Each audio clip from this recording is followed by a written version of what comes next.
It's time for a knife sharpening video. I haven't done one of these in a while. So this is the paring knife I've got, and it's really bloody blunt. I mean, I can press my thumb on that. I'm not going to run it, because even with a blunt knife you shouldn't do that. But I mean, I can push. Can you see how much I'm pushing in there? Quite a lot, and my thumb is no worse the wear for that. So yeah, this is my cheapy Chinese. Not that the names make any difference, because they always change it every 6 months. But it is.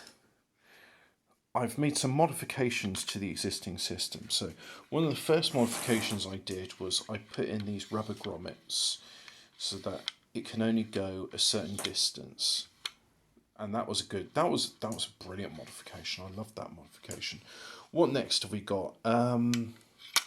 We've got one of these, which was recommended by other people that use it. There's a neodymium magnet. It doesn't really make much difference. I use the clamp because I don't know about you, but I mean, God, it's hard to do this single-handedly as well. I don't think I'm going to be able to show the process of sharpening a knife, but I'll have a go.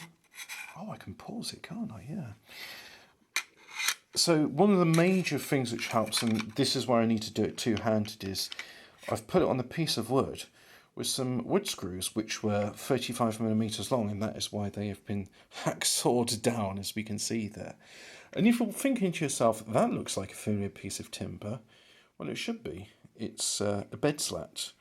It's one of the ones which was cracked, so it's been recycled into a base slash handle for my slash knife sharpener. I don't know why that makes me laugh, but it does. So yeah, got myself some. Let's have a look at these. I've also have here, although I'd only use this. What is this? 160 grit. I can't tell. No, it's 120. I think it says 120. Okay. Oh, get finger out of the way. Can you determine what that says? Because I can't. Anyway, so got that. And then we got ourselves this one here, which is well worn away. And just rubbing that, I would say it's what, 600 grit. And then I've got this one here, which is the rough one, and that's 320 grit. Yeah. And this one here is over 1,000. They claim it's 1,500. Yeah, probably is. I felt 1,000 grit and 1,200 grit paper before. This is a bit smoother than that. I had a lovely pair of 1x30-inch sanding belts, which go all the way up to 2,000 grit. But unfortunately, they've been lost. So I was doing a tidy up and I found this and thought, oh, you know what, let's give it a go. It does the job. So yeah, I'm going to put this on. There we go. So that's the magnet. And as you can see, the magnet's got a bit of force to it, but you start pushing with it, it will very easily come down. In fact, let's just try it without clamping it on. So we'll put a 320, pause, and resume recording, yeah.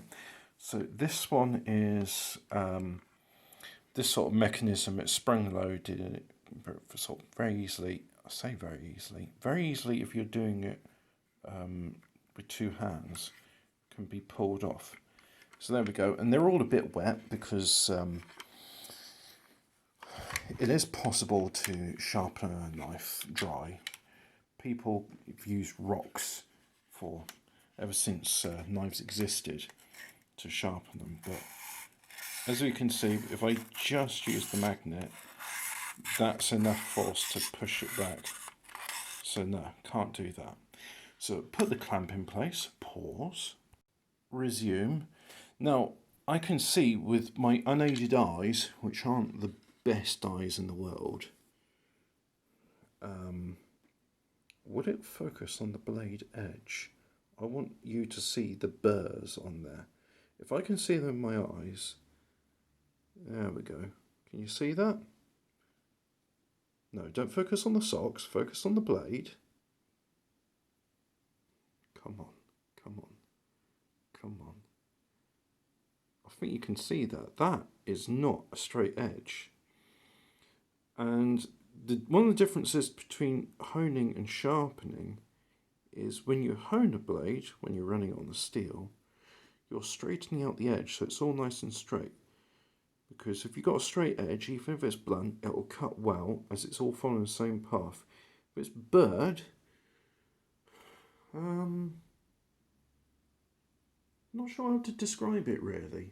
But basically, your surface area, the point of contact when slicing, is going to be significantly worse when burred. Come on. Going to focus? No, you're not. But for that reason, I'm using the really rough stone on this. So let's just pause it there. And resume. Okay. So, not sure if you can see that. Well, I can't see it, so you can't see it. Hey, we're going to get some focus on there. Oh, look, you can see my slippers right in the corner over there. Yeah, but more importantly, the camera, which will never ever focus on the important part. Can you see that? There's a bit of grey slurry there. Yeah, there's a bit of grey slurry in there. So I'm using the really rough stuff on it. And already I can feel it's making a difference. So pause it again. I'm going to attempt to record this because I want you, dear listener, dear viewer. No. Listening is the important part of this. And yes, there's plenty of slurry on my trousers.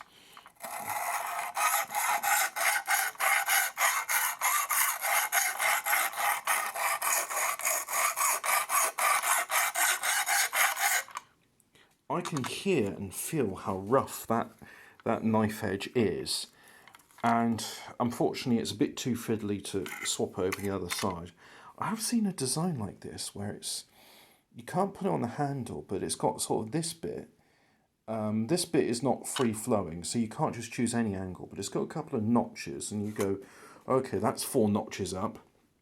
So you just take that guide out, and then you put it in the one underneath, and then you go, oh yeah, that's 4 notches down. So you can very quickly move it from one side to the other, because you don't really want to sharpen one side of the blade and then not sharpen the other side of the blade. Unless you've got one of those knives which has only got a bevel on one side. There's some Japanese fish slicing knives. I think they got like is it a 15-degree angle on one side? Very good for slicing, but a bit tricky to use. Anyway, point being is, that sounds and it feels rough, and the other side doesn't feel like that. So I'm going to brush away at it a bit more. So I'm thinking of it in terms of brushing, not sawing, although it certainly feels like sawing. And we'll get back. We'll get back. Right, so this is another sort of test, because like I said, my eyesight's not good, but if I go like this, that's a nice quiet noise. If I do it on the other side, you hear that it's catching and it's pulling on the cloth. So that means that this side, I can feel it's rough. In fact, I can feel all the burrs on it, and this side's nice and smooth. So what I'm going to do is I'm going to use one of those horrible any sharp knife sharpeners.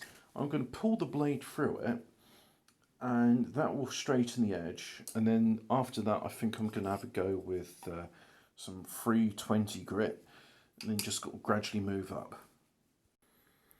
So again, a trousers test. If I go like so, and well, that sounds quieter and it feels a lot smoother, so I think it's ready for 320 grit.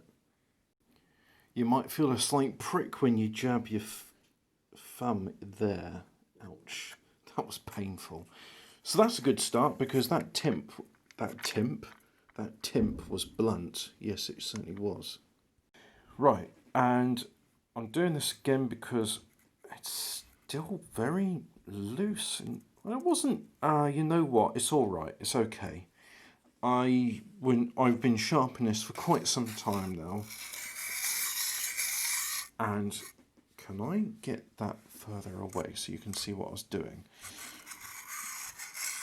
I just go in small circles, which become longer and longer, and I'm trying not to bump against that piece of rubber there. So just going around, and then I'll focus on a few inches at a time and then eventually go up. And then for this bit, I'm just doing it like that. So my action on the tip is different. But as you can hear on 320 grit, it does sound significantly smoother than the 180 grit. And already this blade, despite the slurry on there, is starting to have quite a nice sort of, I've just brushed away some there. And yeah, it's looking better. The camera don't want to focus, but